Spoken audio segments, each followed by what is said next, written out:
Yuri Gagarin, Shepard and Neil Armstrong have a special place in history for liberating human activities in space. But apparently, they all owe their achievement to a chimp from a rainforest in Cameroon.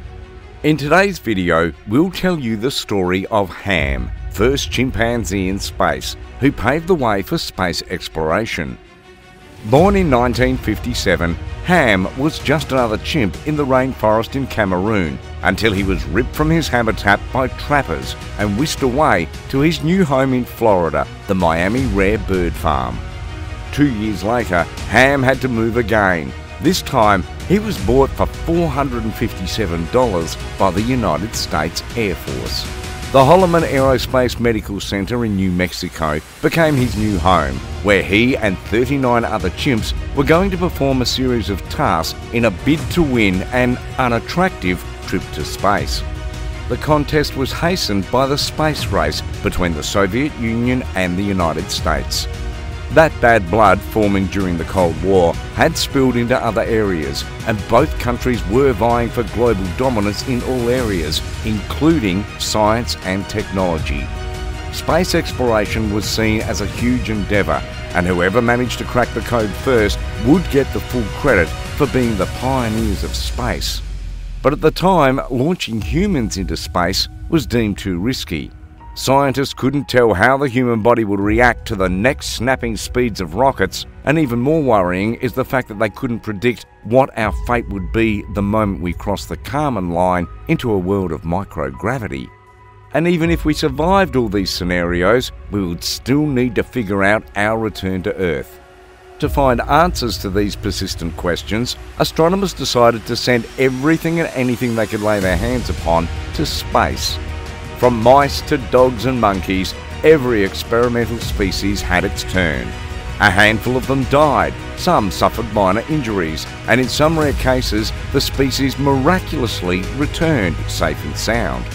Beginning in the mid-1970s, the Soviet Union had begun sending dogs to space on its Sputnik 1 and Sputnik 2 space flights. Most notably, there was Laika, the first animal to ever orbit the Earth. Meanwhile, the United States at the time remained stuck with attempts to send monkeys to space. It was clear that the USSR had made a flying start, and the United States was a couple of light years behind their bitter rivals. Nonetheless, the United States still had a chance to displace the Soviet Union and return to the driver's seat. Only if they could send a manned rocket to space. Not necessarily a human, but an animal that could mount the cockpit of a spaceship, take a suborbital trip to the world beyond, and return unscathed. Sounds difficult, right?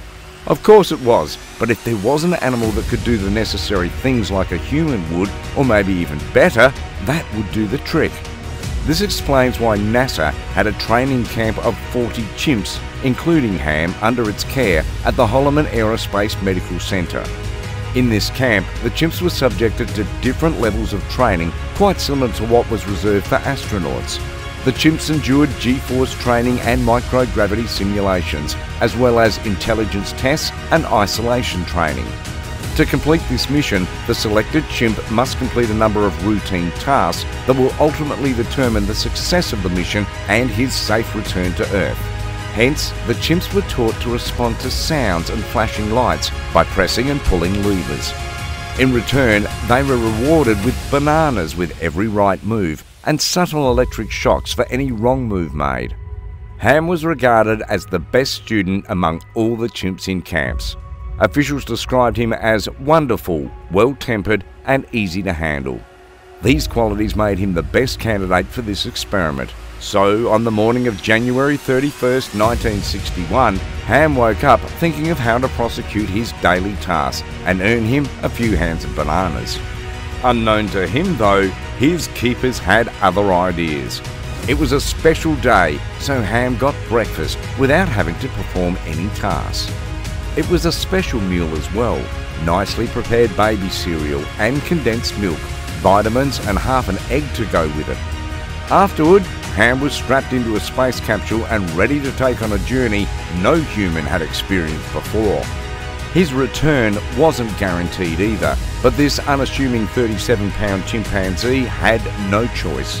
Both Ham and his potential substitute, Minnie, were dressed in diapers, waterproof pants and spacesuits.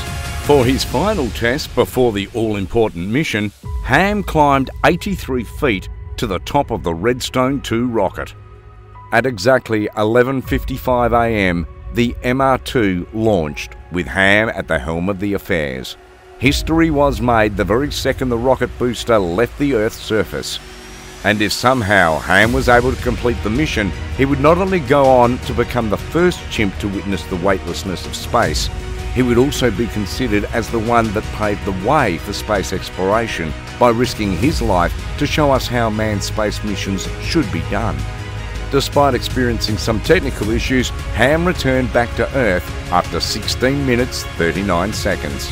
His capsule plunged into the Atlantic Ocean about 420 miles from Cape Canaveral. After 3 intense hours of searching, his capsule was found and he was rescued. Except for tiredness and a bruise on the nose, Ham was relatively fine. However, he looked visibly traumatised as well. You couldn't blame him though. The time he spent inside the MR2 space rocket propulsion was probably the longest 16 minutes of his life. It brought him fame, and more importantly, it gave us every bit of information we needed to launch humans into space. 3 months later on, it was time to put what Ham's suborbital journey had taught us to test. Alan B. Shepard Jr., a Mercury 7 astronaut, made the trip to space, becoming the first American to do so.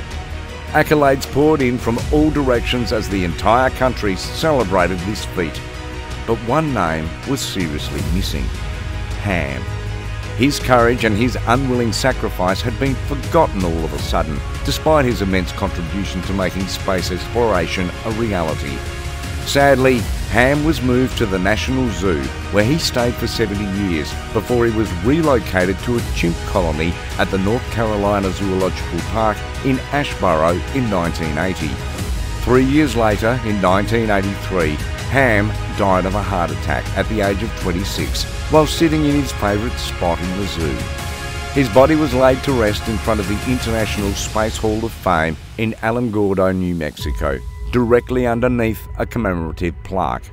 However, his skeleton was preserved and deposited at the National Museum of Health and Medicine, Silver Spring, Maryland. But unfortunately, that's all the recognition he got. In contrast, Alan Shepard was bagged a rocket load of awards, including the Congressional Space Medal of Honor by President Jimmy Carter on October 1, 1978, the Golden Plate Award of the American Academy of Achievement in 1981, and NASA's Distinguished Service Medal. Yuri Gagarin got a celebrity motorcade ride upon his return from space in 1961. Neil Armstrong is not left out as well, winning the Lifetime Space Achievement Award, Presidential Medal of Freedom and the Congressional Gold Medal, among others. Ham obviously didn't get any of these, but his place in history will never be forgotten.